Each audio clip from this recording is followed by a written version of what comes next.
Hi, everyone. I'm Elaine Quijano. Thank you for joining us. President Trump ordered all Boeing 737 MAX 8 and 9 planes in the U.S. grounded Wednesday. The order comes after new satellite information appeared to show similarities between Sunday's deadly crash in Ethiopia and a crash in Indonesia last October involving the same model of plane. Boeing's MAX 8 and 9 jets make an average of 280 flights per day in the U.S. CBS News transportation correspondent Kris Van Cleave reports. At Miami's airport, Boeing 737 MAX planes landed and prepared to be parked indefinitely, leaving airlines scrambling and flights canceled. You know what? I'd rather be stuck here than to take off and then never land. We are not going to use this aircraft to go to Orlando.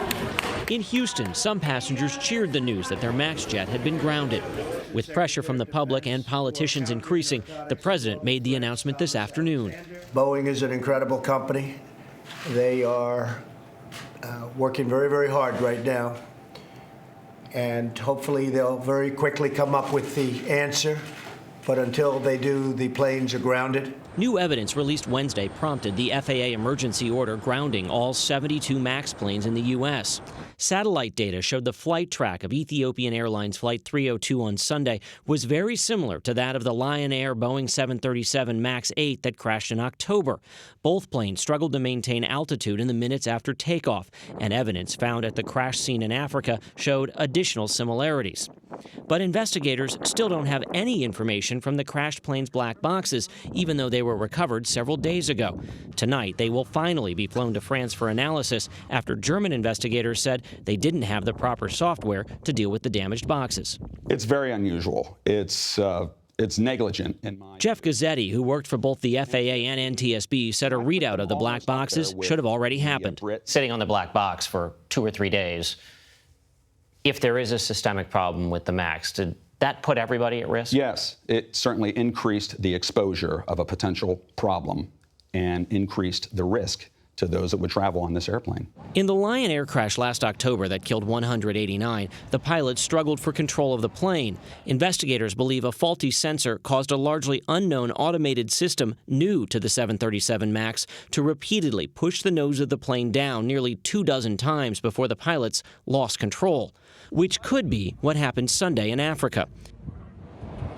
Kris Van Cleave joins us now from Reagan National Airport in Arlington, Virginia. So, Kris, the president's announcement Wednesday was a surprise. Do we know if the White House was in touch with the FAA leading up to it? Yeah, the FAA and the White House had been talking all morning, but even at 10:30, 11 o'clock today, the prevailing thought was there was not enough evidence to support grounding the airplane.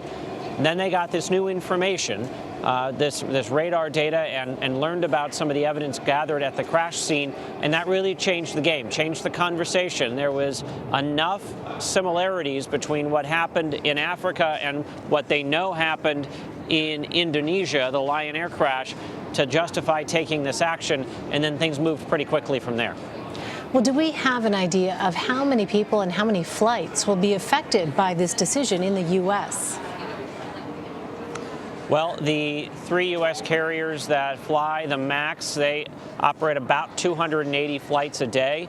It's likely there will be many of those that will end up being canceled tomorrow. Although just because your flight was on a MAX plane doesn't necessarily mean it will be canceled. The airlines are sort of moving the chess pieces around, but, there's a MAX plane parked right back there, an American one. That plane is going to be out of service and parked, and it's not like the airlines have 30 extra planes sitting around just to unexpectedly get pushed into service. So there will be some lingering cancellations, but tens of thousands of people a day were flying on these planes in the U.S. And so have airlines announced any efforts to make alternative arrangements for their passengers? Well, they're figuring that out right now. Certainly, they're allowing people to rebook without penalty or offering refunds, and looking at how they move the chess pieces, move the planes around the country to try to fly as many of the flights as they can. But there will likely be some cancellations because of the grounding. And Kris, what comes next in the investigation? Well, the black boxes, we know they are headed to France. Really, the whole world is waiting to see what the data recorder, what the voice recorder recorded, what information they have inside them. We know at least one of them has been damaged, so that could slow this process down even further.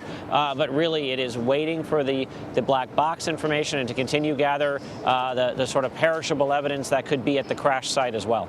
All right, Kris Van Cleave for us. Kris, thank you. Thanks.